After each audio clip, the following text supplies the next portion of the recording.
is Alexandria Foray, and I am so grateful for the opportunity to present some of the work that has come from my master's thesis, Environmental Impact on Physical Activity and Health in Transgender Youth.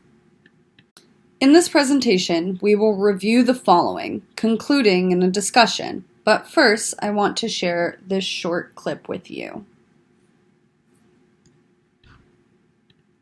Huge fifth graders who are gossiping about me, calling me it. Like I'm a thing, but I'm not really an object, I'm a human. I'm not even close to an it because I have a brain, I have a heart, and I have feelings. This is why I wanted to conduct this study, for children like James and for the people that identify as transgender. Students make up 24% of the United States population, but they are 100% of our future. There's a certain privilege I have because I am a cisgender person, and I want to utilize that for this community, especially after the political climate that we are still recovering from in the United States due to the 45th president and his administration. I want to operationally define the terms sex and gender. Sex is comprised of genetic makeup, whereas gender is discovered through life, which means there are many types of genders. Therefore, the term transgender will be operationally defined as one whose preferred gender does not correspond with their assigned sex. Looking at the demographics healthy behaviors, Smalley found that 12.8% of adults participated in and practiced self-harm. 50% smoked, and more than a third of the participants were considered binge drinkers. Regarding physical activity, transgender women showed lower rates than transgender men, and similar results were found by Van Kim among trans college students. Furthermore, finding that trans college students were more likely to be obese or underweight and had increased time spent on their screen devices compared to their cisgender peers. In a school climate, McGuire stated that LGBT youth were victims of harassment by their peers and teachers, resulting in students frequently transferring schools. Colbert furthered the literature by identifying that lesbian and gay bisexual teachers reported less support for LGBTQ youth, especially when being bullied. Lastly, Demisi stated that there needs to be an increase in school social support, such as clubs and safe space policies, to better the experiences for this demographic. Morrow and Gill emphasized that the results were similar in a physical education setting, and physical education teachers, enforced heterosexist and homophobic behaviors. Looking at sports settings now for these participants, they highlighted that the possibility of being outed if they were participating in a sport with cisgender people because of their anatomical differences, and these things would be known when standing next to someone who identifies as cisgender. Further, stating that when transitioning, there were a lot of costs, and the money they did have, they'd rather spend that money on things that helped them present as their preferred gender. Sumarin and Cohen, participants, stated they faced transphobia or were fearful that they would experience transphobia in this setting, while Place and Beggs highlighted the importance of LGBTQ sport teams because it can increase physical activity and social support. When looking at recreational physical activity, participants in the Hargy study continued to emphasize the perceived noticeable differences when surrounded by cisgender people. Second, the fear of being harassed based on the experiences they or people they know have had. And lastly, participants spent a long time considering what route they would take to avoid these abuses. In the locker room settings, participants from the Hargy study stated that they were forced to go to a locker room according to their natal sex, and if they were not forced, they were able to go to a locker room according to their gender identity, they felt as if they were an imposter and made others around them uncomfortable. transgender participants from the Gill study said that they heard a majority of the derogatory marks either directly towards them or about them, and these are the reasons why they chose not to participate in physical activity. Therefore, this study aimed to investigate the barriers and facilitators transgender adults faced when they were adolescents and experiencing these physical activity environments. This study used a sample of convenience. Once completing the survey, data was coded in SPSS, and this was used to calculate frequency counts, scale reliability, descriptive statistics, and correlations. If you look at the demographic chart, which is in percentages, there were 50 participants between the ages of 18 and 74, with a mean score of 42.34 and a standard deviation of 18.03. Now, we'll go into discussing the results. In regards to the 6 questions asked about physical education, there were 4 significant correlations, all positively indicating that as one variable increases, so does the other. If you look at the first highlighted point, the more participants personally experienced transphobic behaviors from their classmates, the more transphobic behavior was present by students towards other students. When asking about sport, there were 4 significant correlations, all positive, indicating that as one variable increases, so does the other. So if you look at the last point highlighted here, the more a coach openly confronted transphobic behaviors, the more likely they were to use a transgender role model. Recreational physical activity, all of these are positively correlated, but it is important to note that correlation does not equal causation. There are a few limitations to this study. First, it was self-reported survey. Second, people had to recall their experiences from however long ago they were actually experiencing these settings. And third, the age of the participants. Fourth, a sample of convenience, which explains why the demographics are a majority of participants identified either as white or trans female. Lastly, the results similar between physical education and sport could be because physical education teachers were also coaches at their school. These findings indicate that transphobic behavior is present in a physical activity environment. Experiences in physical education environment may create barriers for physical activity enjoyment by youth. Second, safety for physical activity is jeopardized, which is a lack of social justice and equity, especially in regards to Title IX, which prohibits discrimination in school and education programs funded by the government. Now, as stated, sport results may have been influenced from physical education, but nonetheless, transphobia from their peers and coaches was still present, which might explain the lack of participation from youth, resulting in a drop from 50 participants to 35. And these sports, if these sports are a part of the school, it is also in a violation of Title IX.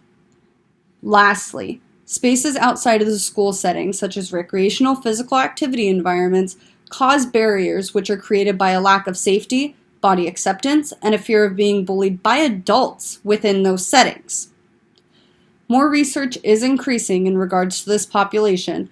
However, there is still more information that needs to be done regarding participation in physical activity by youth and adults. This is a social justice issue, and this needs to be addressed by policymakers, educators, and local community organizations.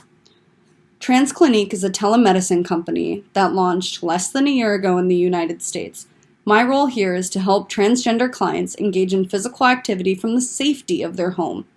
With initiatives like this, we can further help promote physical activity engagement and dismantle the structures set in place. Thank you so much for taking the time to listen to this presentation, and I hope you have a good day.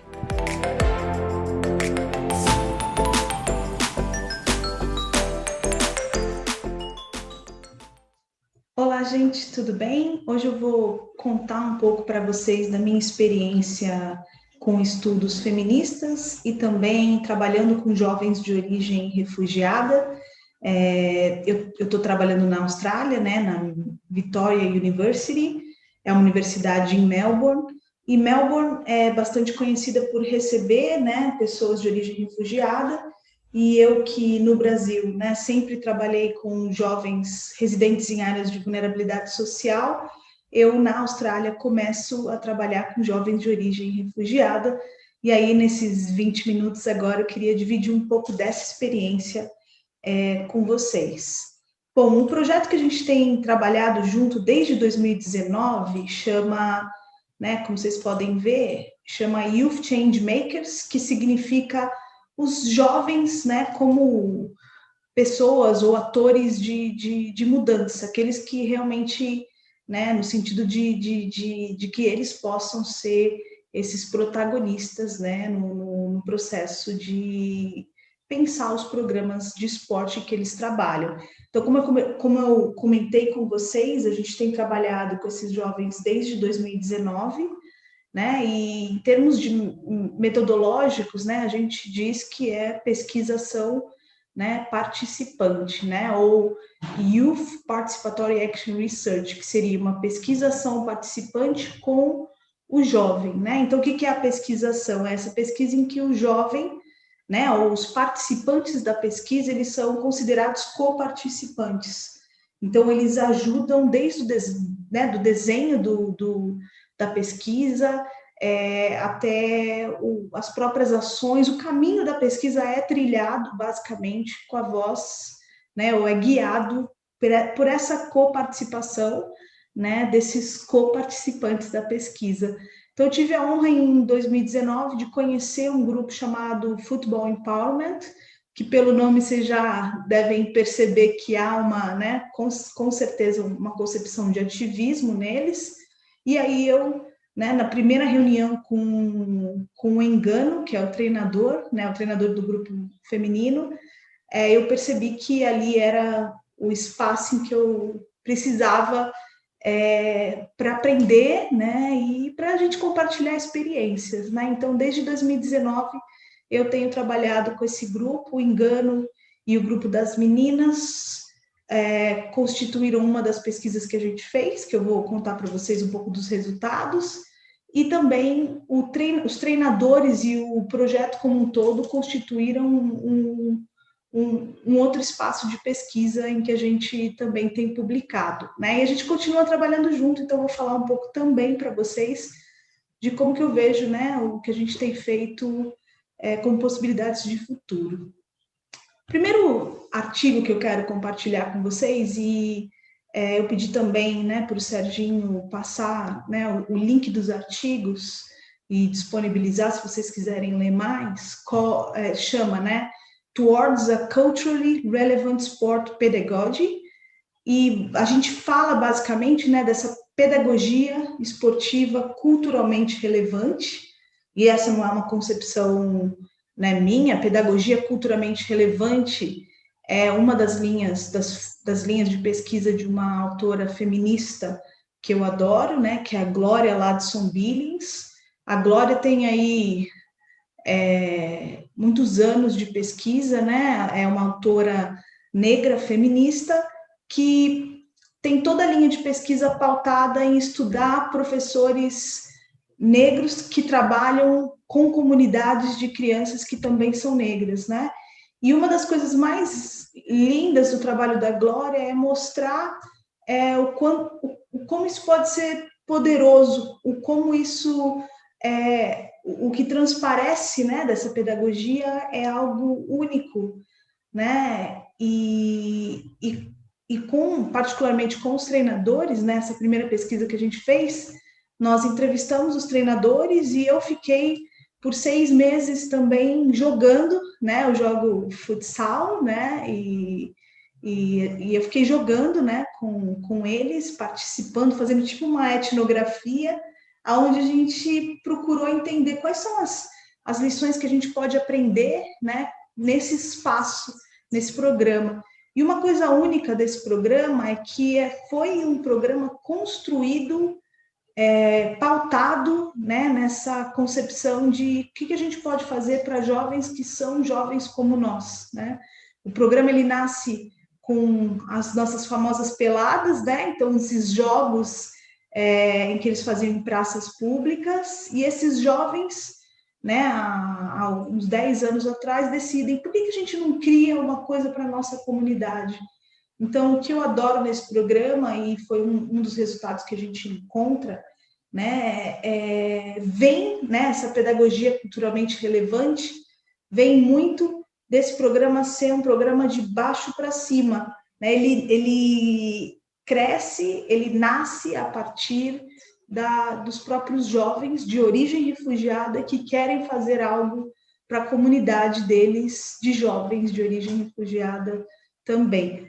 Esse projeto tem trabalhado particularmente, né, com jovens que são australianos africanos, né, são jovens negros e de diversos países da África.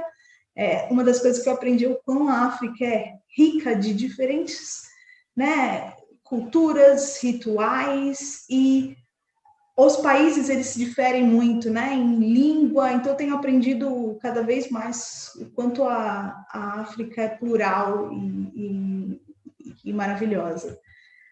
Um dos resultados que a gente achou nessa pedagogia culturalmente relevante, e de novo, né, fazendo um paralelo com a Glória Ladson Billings, uma das coisas que a Glória descreve é a importância de professores acreditarem no sucesso dos jovens, né? Então, ela, de novo, estudou professores de escola, né, negros que trabalhavam com jovens negros, e ela percebe que os que tinham sucesso, ela estuda professores de sucesso,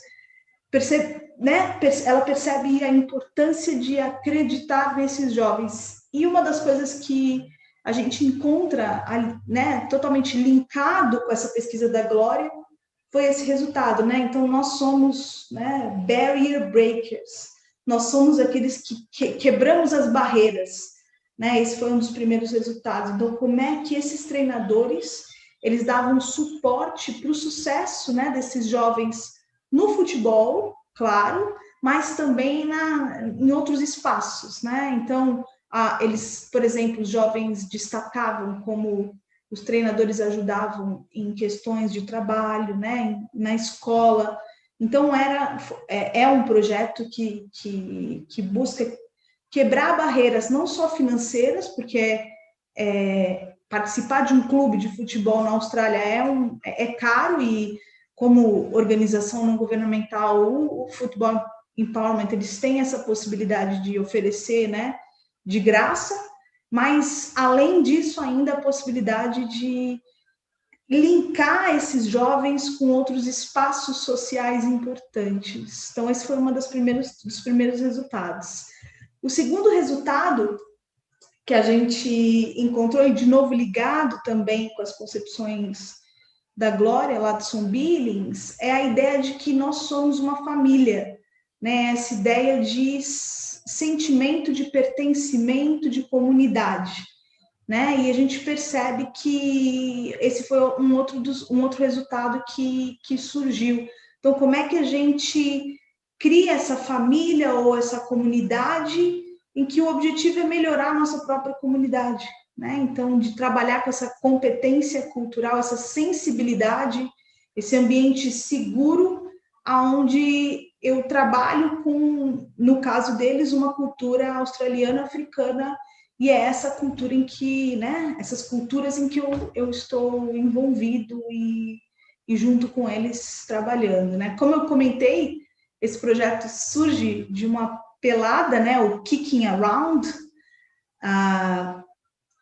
the Park, né? Então, chutando a bola lá, brincando no parque, isso surge. Então, o projeto é totalmente pensado em quem eles são, né? Então, não é alguém externo que vem e prescreve objetivos, por exemplo, né? Mas é uma NGO, uma organização não governamental que surge da própria vontade deles de fazer a diferença na comunidade deles. Acho que isso é bastante interessante. E esse sentimento de família, eu sempre conto um dos dias, né, depois do treino, eu treinando com eles, e aí o Engano, o treinador, falou, vem comigo que eu te levo até o metrô, né?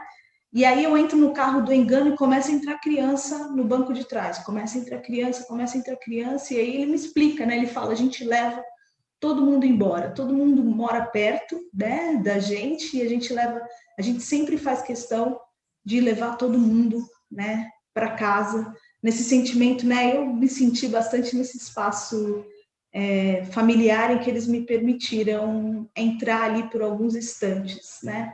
Uma outra coisa que eles sempre fazem, e tem a ver com esse apoio a essa questão, essa competência cultural, eles sempre têm anualmente o African Cup, que é uma Copa, né, em que tem vários times da África, e aí é quando você começa a ver que países que eles são originalmente, e essa African Cup é a coisa mais famosa, assim, dentro dessa instituição, e aí você começa a ver como tem comidas, né, no African Cup que representa cada um dos países.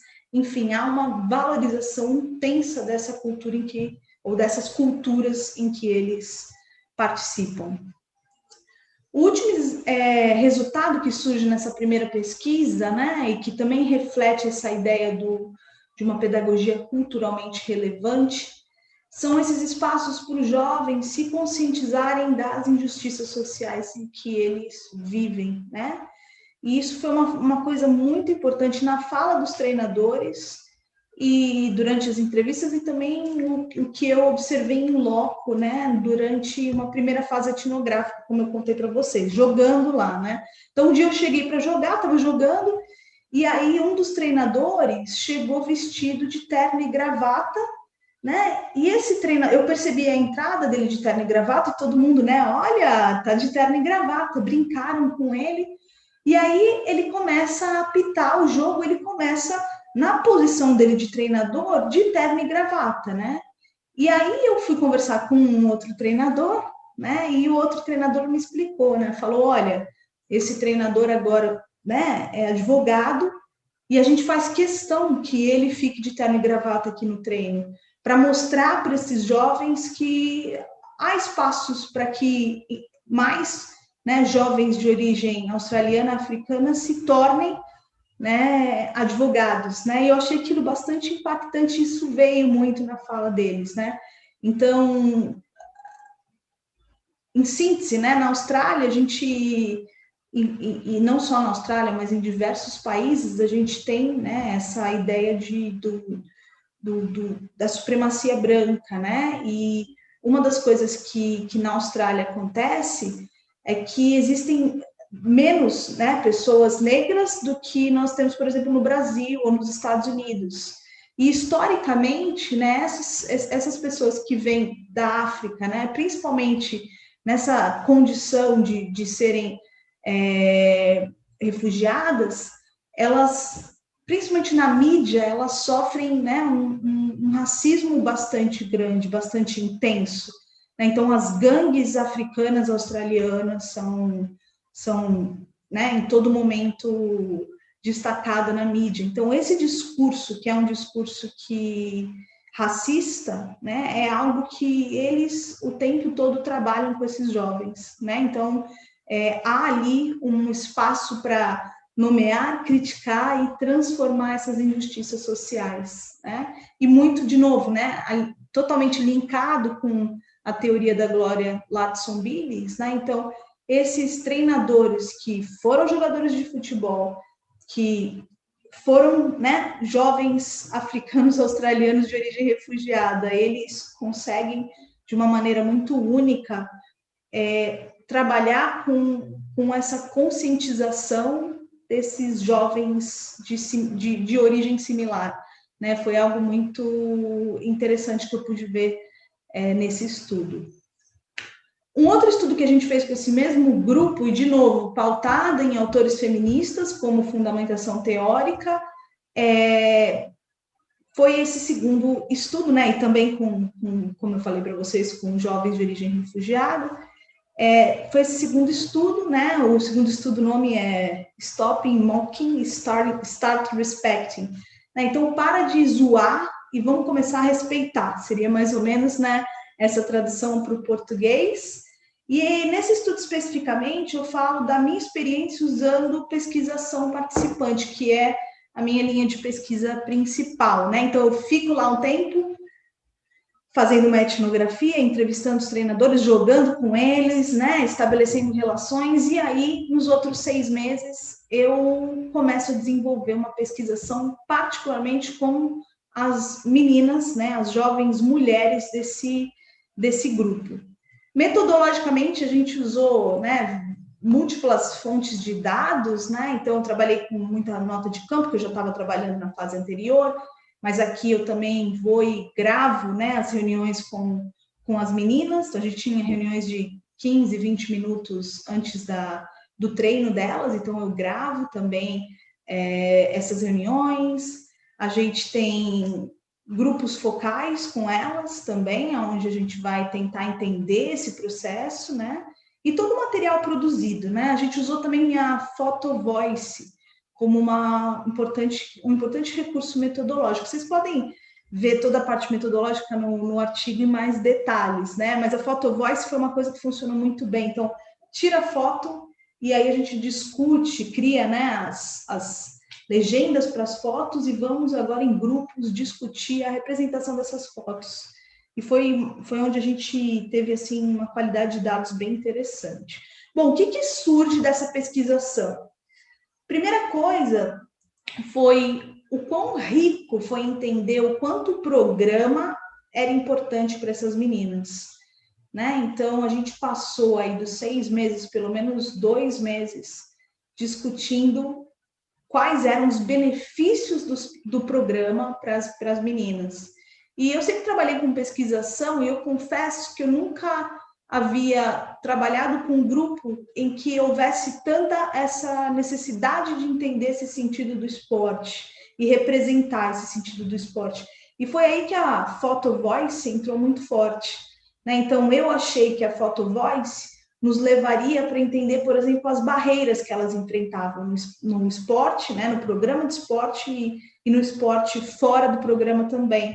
Mas o que eu percebi é que elas queriam, com a Photo Voice, entender esse programa e os benefícios desse programa, e foi isso que elas toparam fazer e fizeram, né? Então, assim, em síntese, né, o resultado muito forte que vocês podem perceber aqui é esse sentimento de pertencimento, né, o quanto que esse programa esportivo abriu esse espaço para que elas se sentissem, né, com as colegas pertencentes a esse grupo, um espaço que é um espaço seguro, um espaço em que elas têm diferentes aprendizagens, né, e aprendizagens que são muitas aprendizagens na área mais social, né, então eu consigo, elas mencionam, né, o agora eu aprendo e eu compreendo pessoas de diferentes backgrounds, né, de diferentes origens. Então, esse espaço que a gente vive aqui nos possibilita conhecer gente diferente.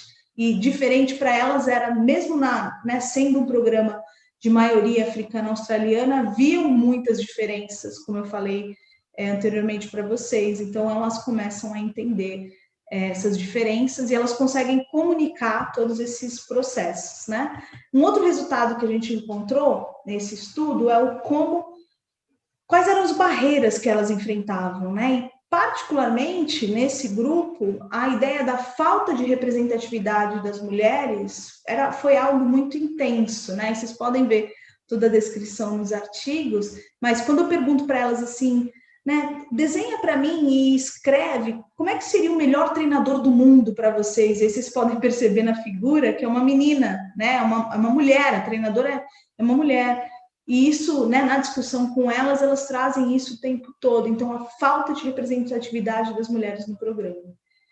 E como ativismo, né, como mudança, o que elas decidem coletivamente fazer é um curso para os treinadores. Então, a gente bola junto, eu ajudo elas, né, a montar aí um curso de 4 horas para os treinadores, onde elas vão, né, e esse é a última parte, né, onde elas vão mostrar para esses treinadores todos os dados que a gente coletou, né? E aí cria essas possibilidades de empoderamento, né? Então, no final, elas vão comentar, nossa, a gente junto nós temos possibilidades, né, de mudança, eles concordam com mudanças no programa dali para frente, né? Isso foi no final de 2019. Por exemplo, hoje eles têm um podcast voltado para mulheres, né? Especificamente nesse programa. Então, várias ações continuam a partir disso. Futuro, né? Então, hoje eu continuo trabalhando com esse programa, né? Com autoras feministas e feministas negras, em maioria, e também, né, trabalhando com esses jovens de origem refugiada. A gente está agora num outro projeto com eles, em que a ideia é pegar a pesquisação que a gente conseguiu, esses resultados, né, fantásticos nesse grupo de meninas, agora trabalhar com meninos, né, com outros grupos que tem lá. Só que o que eu estou fazendo, e eu fiz isso também no estudo anterior, eu estou trazendo como pesquisadores assistentes, né, a gente consegue financiamento para isso, as meninas que participaram do estudo anterior. Então, eu tenho, né, agora a gente está na fase, no comecinho, no projeto, eu tenho treinado, né, essas meninas para que elas façam o papel de escutar e responder esses jovens, né, e tenho aprendido muito com isso. Então, a pesquisação, a gente como alguém de fora, né, a gente fala o outsider, eu não sou uma pessoa de origem refugiada, né, e eu sei que eu não me considero branca na Austrália, porque o branco na Austrália é o branco europeu, né, então os desafios que eu tenho com a minha linguagem, por exemplo, né, as dificuldades com o inglês não me colocam como um branco na Austrália, mas eu não sou uma pessoa, claro, não sou negra, então eu sou ainda, a gente fala o outsider nesse grupo, né? Então, sendo outsider, a gente não consegue desenvolver um trabalho se a gente não tiver parceiros, então, coparticipantes. Os grupos que a gente trabalha são sempre coparticipantes, mas eu tenho aprendido que trazer essas pessoas como pesquisadores assistentes tem sido algo maravilhoso, assim, eu tenho aprendido muito, né? E aí uma última dica de leitura, não é uma autora feminista, como comentei, a Glória Ladson Billings, a gente tem a Bell Hooks, que eu tenho também adorado ler, não é nem Glória Ladson Billings, nem Bell Hooks, mas é uma autora de estudos indígenas que eu tenho adorado a leitura, né? E o livro chama The Colonizing Methodologies. Então, a ideia é pensar formas de trabalhar, né? Em que a gente possa ter essa lente de... a gente não está indo fazer pesquisa para colonizar, né? A gente tem que fazer pesquisa que, aliado também com as concepções freirianas, né? Também dentro das linhas do que eu tenho estudado, né, essa educação transformadora, então a gente tem que pensar uma pesquisa transformadora. E dentro do livro, essa autora traz algumas perguntas que eu acho fantásticas para a gente pensar, né, pesquisação, que tipo de pesquisa que a gente faz com jovens refugiados, né? Então, de quem que é esse estudo, né, vai beneficiar quem que pensou as questões, quem que vai escrever, como é que esses resultados, né, vão ser disseminados. Se a resposta a essas perguntas for o pesquisador, a instituição que está pesquisando, significa que não é pesquisação, né? Que talvez seja mais uma pesquisa que coloniza do que liberta. Então, é claro que nenhuma pesquisa é absolutamente libertadora, eu sei disso. Quando eu converso com essas jovens que agora estão trabalhando como pesquisadoras assistentes, eu sempre comento isso, né? A gente vai tentar ao máximo trabalhar nessa concepção de uma pesquisa em que a resposta para essas perguntas não seja só o pesquisador, não seja eu, né? Se for Carla, significa que não é uma pesquisa que transforma. Tá bom? Foi muito legal conversar com vocês, espero que vocês leiam os papers e mandem perguntas. Acho que a interação que a gente vai ter no seminário vai ser muito legal. Um abraço, tchau, tchau, gente.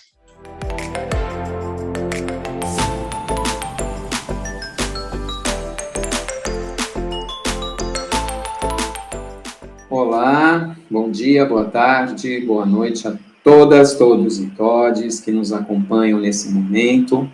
Eu sou o professor Lúcio Fernandes Ferreira, da Universidade Federal do Amazonas.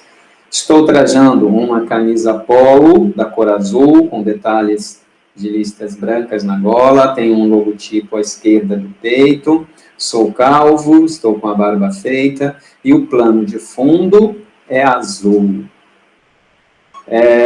Eu gostaria, inicialmente, de cumprimentar ao Núcleo de Direitos Humanos da Escola de Educação Física e Esporte da Universidade de São Paulo, nas pessoas do professor doutor Sérgio Roberto Silveira, da professora doutora Andréa Michele Freudenheim, da professora doutora Júlia Ávila de Oliveira e demais membros que atuam na organização do Seminário de Direitos Humanos em Educação Física e Esporte, Desafios e Perspectivas. Também gostaria de cumprimentar as professoras doutoras Alexandra Ferrey e Carla Nascimento Lughetti, com as quais eu tenho a honra e o prazer de compartilhar essa mesa virtual. Antes de iniciar a minha fala, no que diz respeito ao tema da mesa, eu gostaria de pedir licença a vocês e fazer uma pequena homenagem a todos nós, brasileiros e brasileiras, que estamos vivendo essa situação terrível, proveniente da pandemia coronavírus. É uma prosa em verso, intitulada Cantiga de Paz. Se quiseres sentir a paz dentro de ti, escuta, meu irmão. Faze silêncio e espera, que volte a primavera na força da oração. Transforma teu soluço em riso de esperança no amanhã que vem. Depois da tempestade, surge sempre a bonança. Agora ou mais além. Em tua longa estrada, só tu tens o poder de transformar espinhos em flores perfumadas, que ao sol da confiança enfeitem teus caminhos. Olhando ao teu redor, verás que almas tristes te pedirão amor. Tua tristeza, esquece. Sorri, ampara e aquece. Seja o irmão quem for. Sofrendo chuva e vento, o trigo doura o campo, sem falar de sua dor. E assim que a nuvem passa, a terra generosa desabotoa em flor. Imita a natureza, que se desfaz em luz até o entardecer. E quando a noite chega, no céu acende estrelas até o amanhecer. Alta de Souza, 1971. Muito bem. Eu quero adiantar a todos vocês que eu não sou um expert no assunto em questão, mas quando o desafio foi lançado, por vir de quem veio, eu não pude dizer não. E desde já peço minhas desculpas por alguns equívocos, talvez, que eu cometa. No entanto, tenho a intenção de deixar pelo menos uma sementezinha para que todos nós possamos mergulhar mais profundamente na questão dos direitos humanos. Peço licença a vocês também, porque para este momento eu preparei um texto, então eu vou aqui fazer leitura e comentários simultâneos. Ok? Obrigado pela compreensão. Então, a minha fala, ela tem a pretensão de provocar reflexões emergentes sobre as contribuições do esporte e da educação física na promoção da dignidade da pessoa humana, sobretudo numa sociedade marcada por violações e desrespeito aos avanços teórico e normativo dos direitos humanos. Sendo assim, A formação de uma cultura em direitos humanos apresenta-se como uma possibilidade axiológica a ser vivenciada nas escolas, nos espaços esportivos e na vida cotidiana, tendo a apreensão de valores como fins educacionais no ensino e na pesquisa. Nesse sentido, o que seriam os direitos humanos? Estamos falando de um sistema aberto que permite, assume e fortalece a coexistência pacífica de diversas culturas, crenças, práticas e organizações sociais. Eles são a sociologia da vida contemporânea, uma vez que envolvem fatos, fenômenos, processos sociais e relações, tais como mentalidades, estados de mente, imagem, representações, interesses e percepções, que visam, acima de tudo, o reconhecimento da dignidade, da igualdade e dos direitos inalienáveis de nós, seres humanos. Para isso, há necessidade de uma concepção de educação, como, por exemplo, a pautada em Freire, quando orienta um processo de ensinar e aprender para a libertação e a transformação social. Freire defende que a educação para a domesticação é apenas um ato de transferência de conhecimento, enquanto que a educação para a libertação é um ato de conhecimento e um método de ação transformadora que os seres humanos devem exercer sobre a sua realidade. Sob essa perspectiva de uma educação para libertação, nós encontramos, então, um ser humano dinâmico por natureza, um ser incansável e que vive em constante busca para atingir os seus objetivos. É um ser social que necessita da sociedade para desenvolver a sua individualidade. E a sociedade, por sua vez, necessita da individualidade, ou melhor, das diversas manifestações de individualidade para se consolidar como uma sociedade em constante evolução. Por outro lado, quando nessa interação há negligência ou desrespeito aos direitos humanos, surge a incapacidade de existirmos como seres humanos, abrindo caminho, então, para a desordem política e social. Para melhor entendermos essa interação entre indivíduo, sociedade e indivíduo, temos documentos internacionais, os quais reafirmam a ideia da educação como sendo um direito humano. A Carta Internacional dos Direitos Humanos é composta por 3 principais documentos. O primeiro, a Declaração Universal dos Direitos Humanos, a DUDH. Segundo, o Pacto Internacional dos Direitos Civis e Políticos. E terceiro, o Pacto Internacional dos Direitos Econômicos, Sociais e Culturais. Esses instrumentos têm delineado ao longo do tempo os direitos humanos, permitindo observarmos, então, 4 momentos principais. O primeiro, a liberdade civil e política. O segundo, a igualdade econômica, cultural e social. Terceiro momento, os direitos ambientais e o desenvolvimento sustentável. E o quarto momento, momento que, em minha opinião, caracteriza os direitos humanos serem um sistema aberto, porque é nesse momento que ele se abre, que ele se flexibiliza para as constantes transformações da nossa sociedade.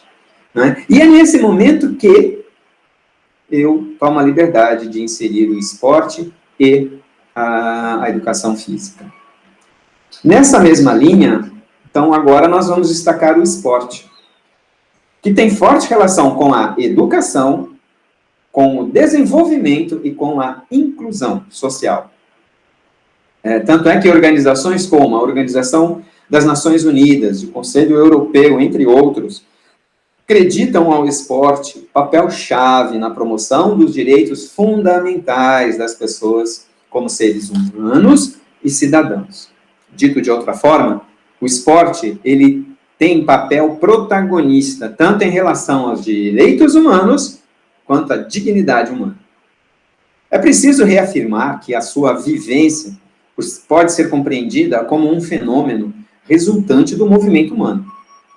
É um construto cultural baseado em concepções antropológicas e também axiológicas do ser humano. O esporte, assim compreendido, torna-se crucial na aprendizagem e no desenvolvimento do ser humano ao longo dos ciclos da vida, e não em um único ciclo, mas em todos, e principalmente, levando em consideração as necessidades e características de cada um e dentro de cada fase desse desenvolvimento. Ele não representa exclusivamente o potencial biológico e fisiológico, mas vai além. É um conjunto de características sistêmicas e complexas que são relacional, social e moral, e que emergem a partir do compartilhamento da natureza humana.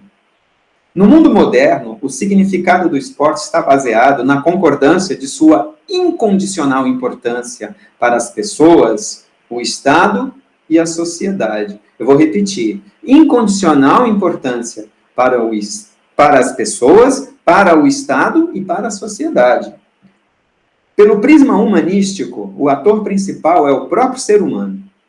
Sua felicidade, sua saúde, sua liberdade, sua dignidade, seu desenvolvimento integral e harmonioso e a possibilidade de mostrar todas as suas habilidades, não num sentido de exibicionismo, mas num sentido de autodesafio, de sentir-se competente. Percebemos, contudo, que há um grande abismo entre o discurso a favor do esporte e sua utilização como ferramenta da promoção dos valores humanos, da educação, do desenvolvimento, da paz, da cooperação, da solidariedade, da tolerância, da inclusão social e da saúde. Em outra realidade, o que nos apresenta é um esporte baseado na discriminação e na exclusão. Um esporte que desrespeita e negligencia os direitos humanos, a favor da desigualdade social, oprimindo as pessoas com suas singularidades e conflitos de valores. Evidentemente que quando falamos do esporte, o esporte no sentido do esporte negligenciar, nós estamos tratando daqueles que lidam com o esporte. Dessa forma, é crucial que busquemos apoio na ciência e que produzamos evidências científicas que possam fortalecer o esporte como instrumento poderoso na promoção dos direitos humanos.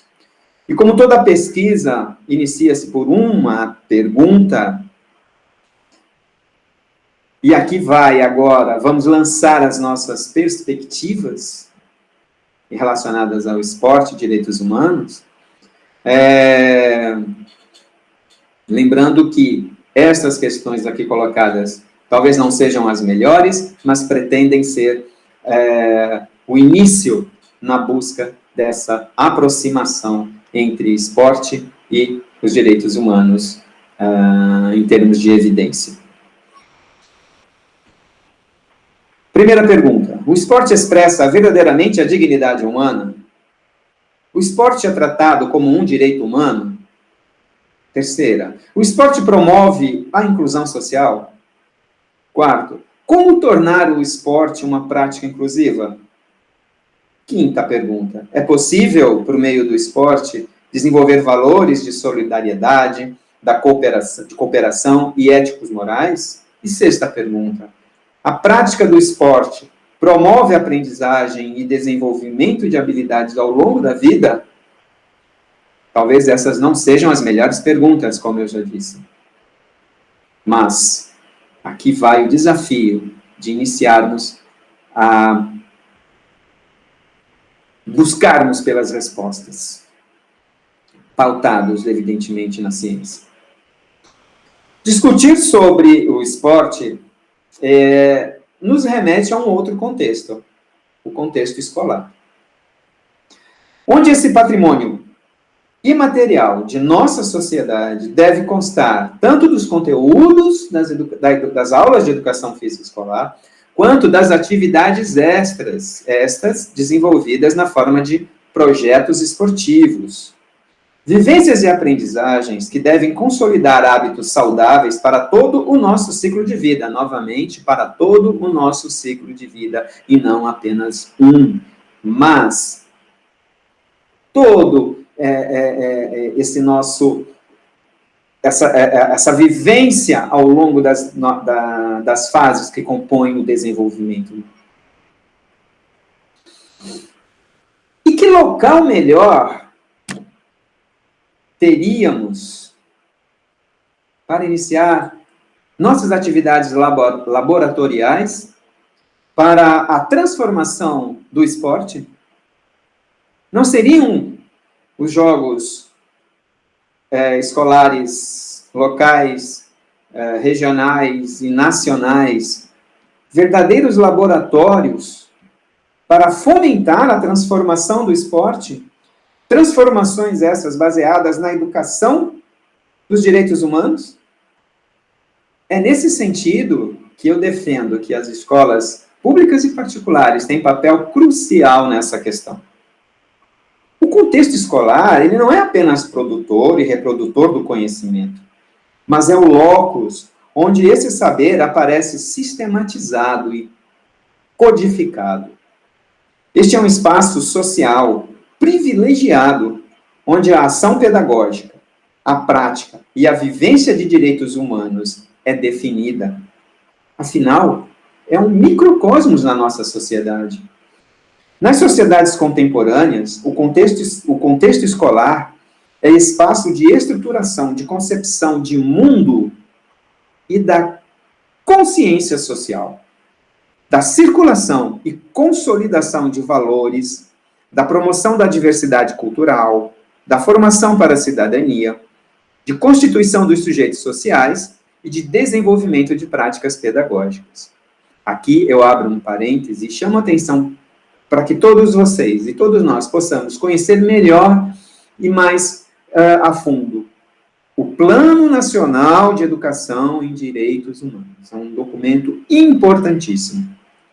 Diante disso, contudo, é possível verificar que, se há um lugar onde os direitos humanos são diariamente confrontados e negligenciados, esse lugar é a escola.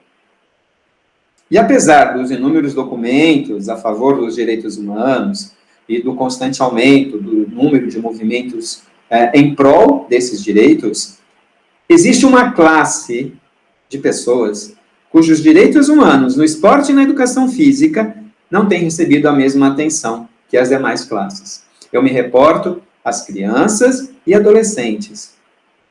Repito, as crianças e adolescentes, todas as crianças e adolescentes que estão no sistema escolar, da educação infantil ao ensino médio, e não me refiro aos grupos, né, sejam eles as minorias, as diversas minorias, os deficientes, os vulneráveis socialmente, enfim. Não, eu faço referência a todas as crianças que estão no sistema educacional, crianças e adolescentes. A educação física tem papel insubstituível em todas as atividades que auxiliam na formação de hábitos motores e na conscientização do desenvolvimento da saúde física e mental, influenciando o quê? O desenvolvimento cognitivo, que, aliás, é o aspecto que se sobrepõe aos demais no contexto escolar, né? O que vemos, de onde podemos dizer que há um reducionismo das nossas crianças e dos nossos adolescentes, no sentido de serem do privilégio do aspecto cognitivo e não do ser humano de forma integral em todos os seus aspectos, sendo eles o cognitivo, o social, o afetivo e o motor. A educação física com qualidade é meio crucial para que nossas crianças e adolescentes adquiram, então, habilidades, atitudes, valores conhecimentos, a compreensão e a apreciação. Esses são aspectos necessários para a sua participação em atividade física, no esporte e na sociedade de forma em geral. Por outro lado, alguns dados reforçam o desrespeito e a negligência dos direitos humanos no contexto escolar. Se não vejamos, no Brasil, nós temos 58% das escolas de educação infantil sem o seu playground, sem o seu parquinho. Nós temos 63% das escolas do ensino dos anos fundamental, anos iniciais, sem quadras cobertas. Da mesma forma, nós temos 57% das escolas fundamentais anos finais, e do ensino médio temos 42%. Então, sem um espaço onde a criança e o nosso adolescente possa vivenciar o esporte, possa tomar ciência da cultura do movimento humano, e possa, dentro desses dois aspectos, serem educadas dentro dos direitos humanos. Além disso, as 2 aulas de educação física semanais correspondem a apenas 8% do tempo total que a criança que a criança e o adolescente estão na escola para as atividades físicas, para as atividades motoras, para, possivelmente, a possibilidade de vivenciar os direitos humanos dentro do esporte e dentro da educação física escolar, melhor dizendo. O que nos parece óbvio é que esses 13 anos que a criança passa na escola são insuficientes para que ela possa desenvolver hábitos saudáveis que possam ser praticados, vivenciados ao longo de toda a sua existência, como já dito anteriormente. Além do que, nós temos uma população, a população brasileira, cerca de aproximadamente 50% é uma população inativa. Então, o que nós temos no contexto escolar é uma grande tristeza, no sentido de que as crianças e adolescentes, o adolescente, quando deixa a escola, ele sai avesso ao movimento. Por outro lado, nós sabemos que quando nos movimentamos, nós aprendemos. O movimento é vida. E onde há vida, há movimento quase que perpétuo. Assim, nós defendemos o direito de todas as crianças e adolescentes, da educação infantil ao ensino médio, de verdadeiramente terem aulas de educação física. Esse direito tem sido constantemente negado, aviltado, negligenciado. Atualmente, presenciamos o crescimento de um modelo de estilo de vida que ensina nossas crianças e adolescentes a serem buscadores de gratificações imediatas, sedentários solitários, desconectados de si mesmos. E mais, desconectados do próximo, desconectados da nossa sociedade. No item 6 do preâmbulo da Carta Internacional de Educação Física, temos que a educação física pode trazer diversos benefícios individuais e sociais, como a saúde, o desenvolvimento social e econômico, o empoderamento dos jovens, a reconciliação e a paz. O que nos leva ao grande desafio de desenvolver pesquisas que envolvam a educação em direitos humanos relacionados à educação física escolar, objetivando transformar nossa população em uma população mais ativa, fomentar a qualidade e a universalização do acesso às práticas da cultura do movimento. E vejam que este é um outro documento super importante, a Carta Internacional da Educação Física. E vejam que ela se associa aos documentos relacionados à Carta Internacional dos Direitos Humanos. Da mesma forma que fizemos para o esporte, julgamos necessário para a educação física escolar.